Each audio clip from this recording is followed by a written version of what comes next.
Bonsoir à toutes et à tous et merci de votre fidélité. Nous sommes le jeudi 15 août 2024, bienvenue dans votre journal. Au sommaire de l'actualité de la Principauté, la célébration du 80e anniversaire du débarquement de Provence. Son Altesse Sérénissime, le prince Albert II de Monaco, assistait ce matin en compagnie du président de la République française et de nombreux chefs d'État africains aux cérémonies d'hommage sur le site de la nécropole de Boulouris à Saint-Raphaël. Connaissez-vous le général Frédéric? Eh bien, c'est un des héros du débarquement de Provence, commandant des unités de la première Airborne Task Force. Avec ces hommes, ils ont fait battre en retraite les troupes allemandes. Une statue à son effigie a été dévoilée ce mercredi à La Motte, dans le Var, commune où l'unité du général Frédéric avait été parachutée il y a 80 ans. Eh bien, nous y étions. Ce samedi à 21 h, l'AS Monaco reçoit Saint-Etienne dans le cadre de la première journée de Ligue 1.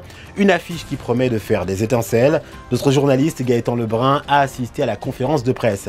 Et pour finir, en ce 15 août, nous célébrons l'Assomption. Mais connaissez-vous la signification de cette fête religieuse catholique? Pourquoi est-elle aussi populaire? Quelle est son origine?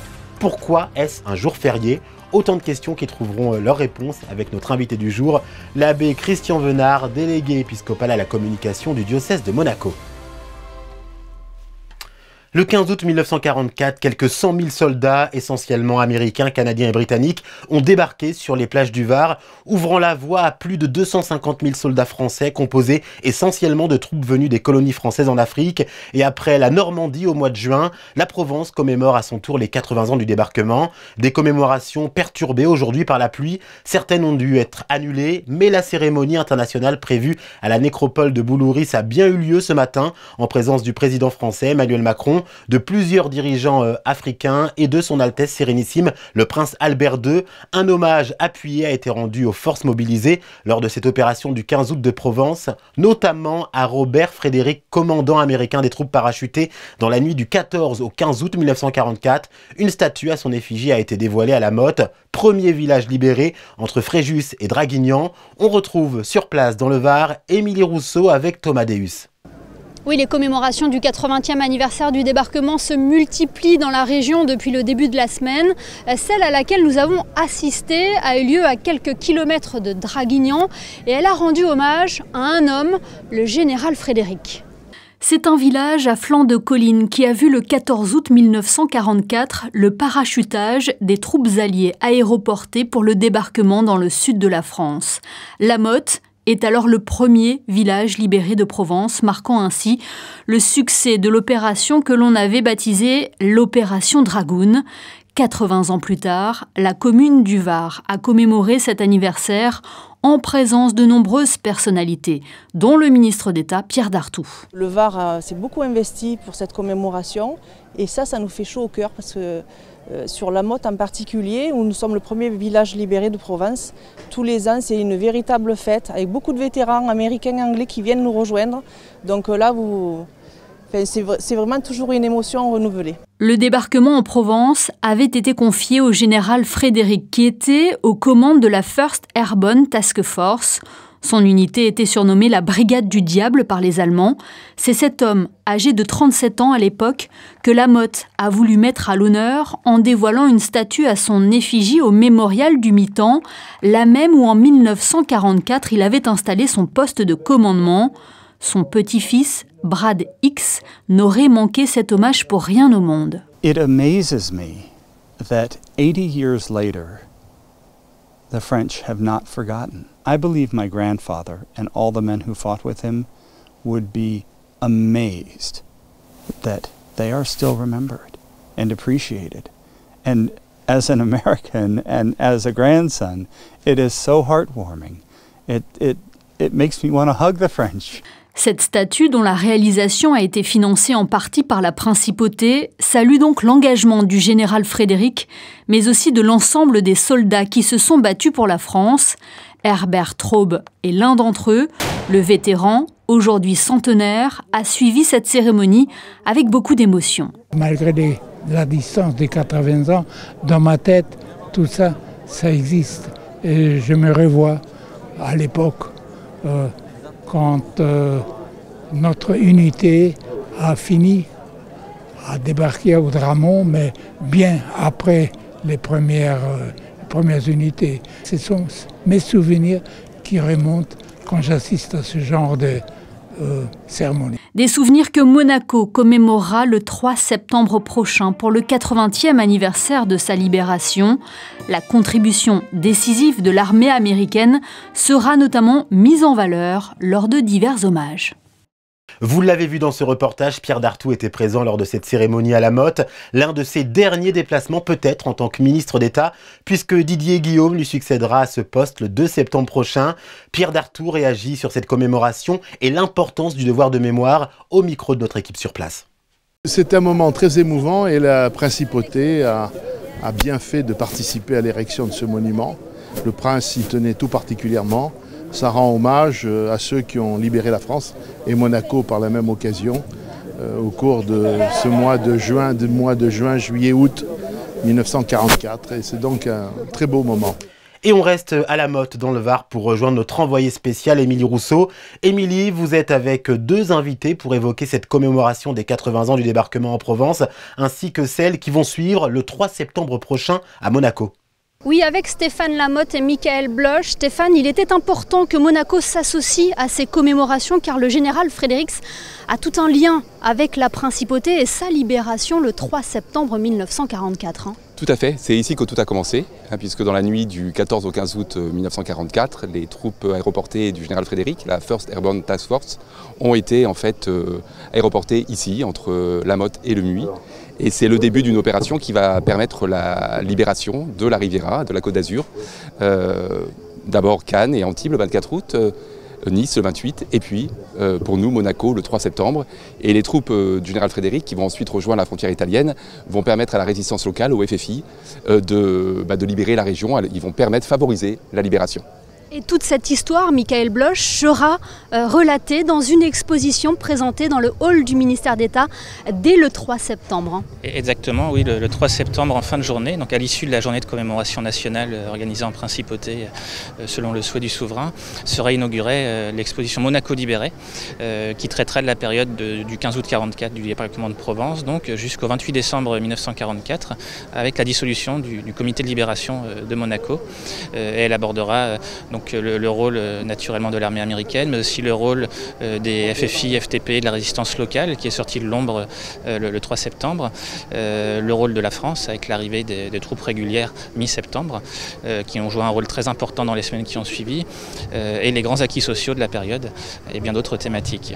Une exposition qui sera à découvrir jusqu'au 31 janvier 2025 et à laquelle vous allez associer également les élèves de la principauté car ce devoir de mémoire est très important. Tout à fait, nous avons fait un travail d'histoire, un travail d'archives, mais il y a également un travail de mémoire et un devoir de mémoire puisque cette exposition a une dimension civique et une dimension mémorielle. Et à partir du mois d'octobre, à l'aide d'un livret pédagogique que nous aurons élaboré, les enseignants, en particulier des classes de 3e, 1re et terminale, où le sujet est traité dans le programme scolaire, pourront s'associer à cette exposition et à la fois traiter le programme général de la Seconde Guerre mondiale, mais également mieux connaître leur histoire locale, patrimoniale. Et bien évidemment, d'autres temps forts rythmeront le 3 septembre prochain à Monaco, des événements que nous relaterons bien évidemment sur Monaco Info. Et une exposition intitulée Monaco libéré sera proposée dans le hall du ministère d'État à partir du 3 septembre. Elle a été réalisée conjointement par la mission de préfiguration des Archives nationales, les Archives du Palais Princier et l'Institut audiovisuel de Monaco. À noter également l'émission à Monaco d'un timbre en hommage au général Frédéric. Il représente son portrait aux côtés d'une scène de parachutage au-dessus de la principauté. Ce timbre, réalisé par Pierre Barra, est d'ores et déjà disponible dans vos bureaux de poste. Du foot avec l'AS Monaco qui reçoit ce samedi l'AS Saint-Etienne au Stade Louis II dans le cadre de la première journée de Ligue 1. Une rencontre au sommet et Monaco aura à cœur de maintenir le cap après sa victoire face au FC Barcelone ce lundi lors du match de gala du Trophée Gamper. L'AS Monaco s'était imposé 3-0 face aux Catalans. Coup d'envoi du match ce samedi à 21 h. Gaëtan Lebrun a assisté à la conférence de presse ce matin. C'est une équipe emblématique qui attend l'AS Monaco samedi soir pour cette première journée de championnat. Les Verts, qui détenaient encore jusqu'à la saison passée le record de titres de champion de France, feront leur grand retour en première division samedi soir, après 2 années passées en Ligue 2. L'occasion parfaite pour l'AS Monaco de commencer en trombe cette saison 2024-2025. Les Monégasques, qui ont fini 2e la saison passée, pourront affirmer samedi leur rêve de grandeur en montrant qu'ils sont bien plus qu'un sérieux outsider, mais un réel favori au titre de champion de France. Actually, this conversation was this morning. where we just spoke about several things for the season with the players, the whole staff. And I was part of the conversation, of course, and Adi made it clear that we have big ambitions on the league. We need to start strong. As I told, coming back to Champions League next season is the main goal for us. This is only possible if we start well, if we keep ourselves on the top of the table until the end of the season. L'AS Monaco qui, en attendant Saint-Etienne, a débuté fort ce mois d'août en remportant le trophée Johan Gamper face au FC Barcelone 3-0 avec notamment un but de leur nouvel arrivant, Christian Mawissa, rentré à la 81e minute, buteur à la 86e, des débuts prometteurs pour le nouveau défenseur monégasque. Je suis rentré, j'ai joué mon jeu, j'ai vu la balle et puis j'ai tiré. Simplement tiré et puis j'ai marqué. J'ai confiance en moi, je savais que je pouvais marquer sur ce coup-là. Une saison d'autant plus historique qu'elle marquera le grand retour de l'AS Monaco en Ligue des Champions, avec un format inédit, on le rappelle, pour cette saison 2024-2025, mais aussi l'AS Monaco qui fêtera son centenaire, ce 23 août 2024. Toujours en sport, une idée de sortie pour ce week-end. Ce samedi 17, le championnat de basket 3x3 se déroulera au port Hercule avec le Monaco Light Quest, un tournoi international qui qualifiera l'équipe gagnante au Challenger de Hambourg. Pour l'occasion, de nombreuses équipes du monde entier seront présentes sur le rocher pour assister à la compétition. Rendez-vous ce samedi au port Hercule à partir de 14 h. En cette période estivale, le 15 août est synonyme de chassé-croisé ou de week-end prolongé dans le meilleur des cas, mais c'est également le jour de commémoration de l'Assomption, fête catholique célébrée à travers le monde entier. On en parle avec notre invité, l'abbé Christian Venard, délégué épiscopal à la communication du diocèse de Monaco. Bienvenue. Bonsoir Maclor. Alors que célèbre-t-on exactement ce 15 août ? Vous avez raison de poser la question parce que pour beaucoup de nos contemporains, en tout cas en Occident, qui ont un peu une perte un peu de leur catéchisme, ils ont tendance à confondre l'Ascension, qui d'ailleurs donne lieu aussi à un jour férié et souvent à un pont, puisque c'est le jeudi, 40 jours après Pâques, où l'Église fête le moment où Jésus quitte ses disciples pour rejoindre le ciel, pour rejoindre la Sainte Trinité. Et puis l'Assomption que nous avons fêtée aujourd'hui le 15 août, où là, nous fêtons le moment où la Vierge Marie termine sa vie terrestre, celle qui a porté le Christ, celle qui a porté le salut au monde, elle termine sa vie terrestre et nous dit l'Église catholique dans un dogme, elle rejoint le ciel corps et âme. Donc on l'aura bien compris, l'Assomption, c'est donc l'élévation de l'âme et du corps de la Vierge Marie au ciel. Mais pourquoi la Vierge Marie ne connaît pas une mort comme tout être humain avec la séparation de l'âme et du corps physique, si je puis me permettre ?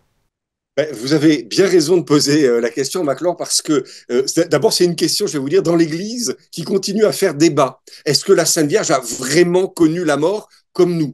Et une partie de l'Église répond oui, parce qu'elle est une créature. Marie n'est pas une déesse, si vous voulez, de la mythologie. Elle est vraiment, c'est une jeune femme. Quand l'ange Gabriel lui apparaît pour lui dire qu'elle va porter le Christ, c'est une toute jeune femme de Galilée. Et donc, c'est vraiment, elle est comme nous. Elle est faite de chair et d'âme. Et puis, en même temps, la foi de l'Église, c'est de dire celle qui a porter le Christ ne pouvait pas connaître comme nous la corruption.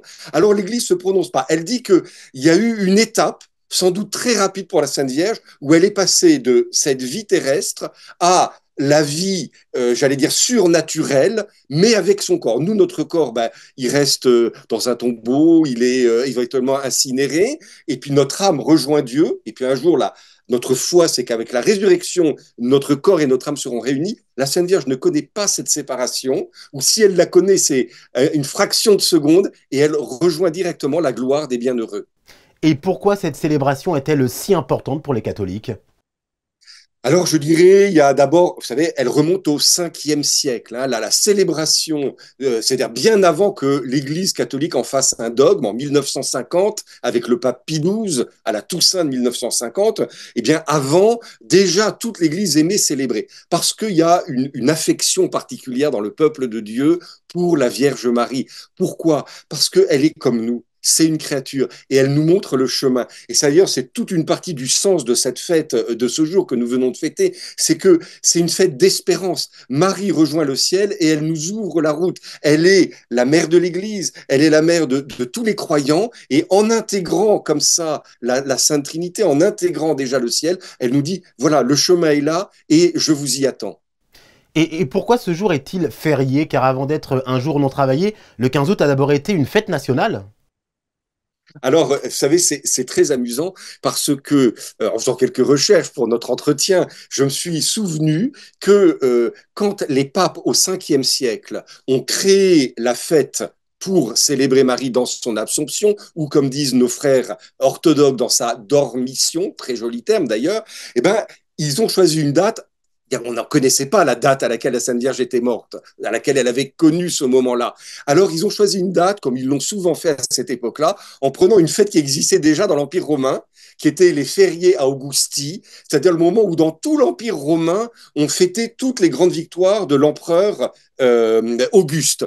Et figurez-vous que déjà à l'époque de l'Empire romain, il n'y en avait pas pourtant beaucoup, c'était un jour férié. Donc vous voyez, le fait que le 15 août soit, que la mi-août, il y a un jour férié, ça remonte même avant quasiment le christianisme, au tout début. Et puis, c'est vrai que notre grand voisin et ami la France, vous savez, fête ça d'une manière particulière depuis Louis XIII, qui avait fait un vœu que s'il avait un enfant, il n'arrivait pas à avoir d'enfant avec Anne d'Autriche, et vous savez combien c'était important pour le roi d'avoir un successeur, et puis voilà que la Vierge Marie, qui est donc invoquée par Louis XIII, accorde un enfant à Anne d'Autriche, ce sera le futur Louis XIV, qu'on appellera Louis le Dieu donné, celui qui est donné par Dieu, et Louis XIII fait un vœu solennel en demandant que dans toute la France, eh bien, on considère Marie comme la sainte patronne. Alors on le disait, hein, l'Assomption est une fête hautement symbolique pour les catholiques, l'occasion de se retrouver pour partager et prier. D'ailleurs, chaque année, ils sont très nombreux à se rendre à Lourdes en pèlerinage. Et à Monaco, comment fête-t-on l'Assomption ? Alors, Lourdes, vous avez raison de le mentionner, parce que c'est le grand pèlerinage national de la France, mais auquel s'adjoignent des milliers de fidèles. Je crois que cette année, on est à 25 000 pèlerins à Lourdes pour cette grande fête. Et puis, à Monaco, il y a des messes dans toutes les églises. Aujourd'hui, dans toutes les églises de Monaco, on aura célébré l'Assomption. C'est vrai, peut-être de manière un peu moins grandiose qu'en France, en Italie ou dans d'autres pays. Merci d'avoir répondu à nos questions en ce jour d'Assomption. Abbé Christian Venard, délégué épiscopal à la communication du diocèse de Monaco. Merci à vous.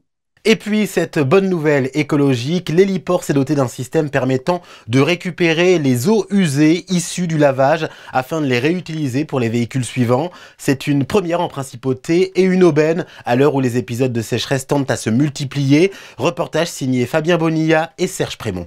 Cette station de lavage est située à l'entrée du parking de l'héliport. C'est la première station ainsi équipée. Elle vient d'ouvrir au public depuis environ un mois.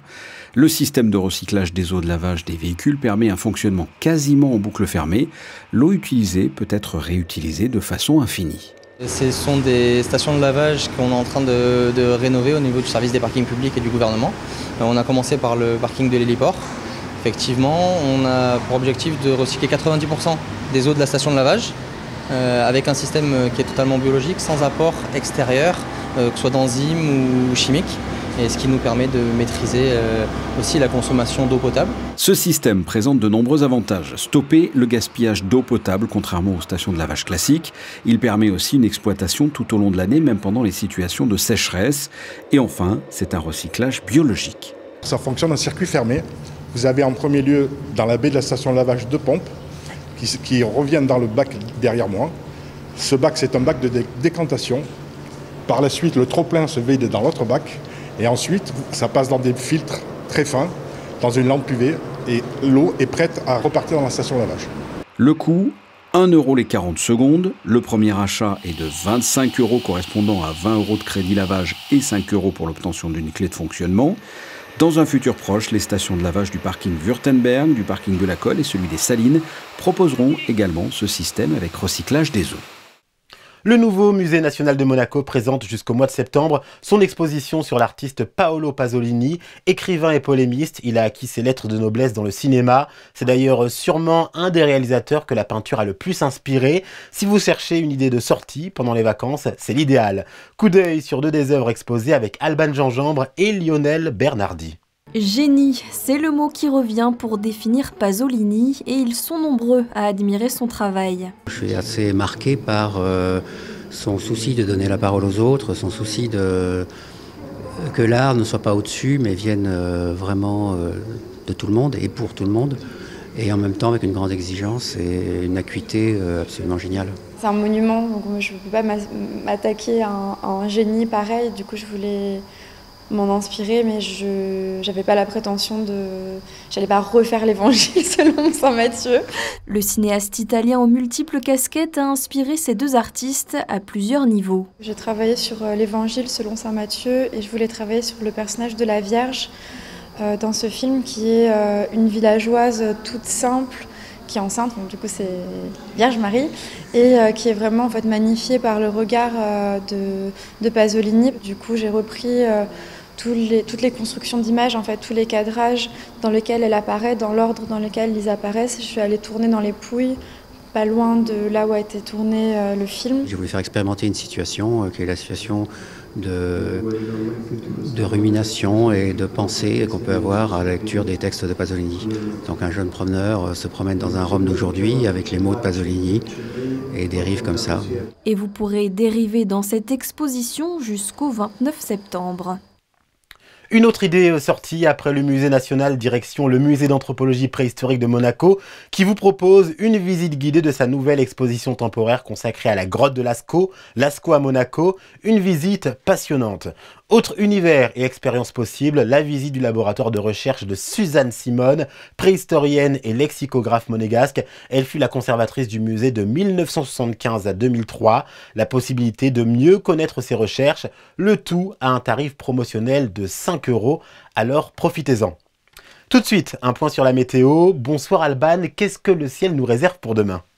Bonsoir Maclor, bonsoir à tous. Demain, la météo sera adoucie en principauté. Le ciel restera nuageux, mais avec quelques éclaircies visibles tout au long de la journée.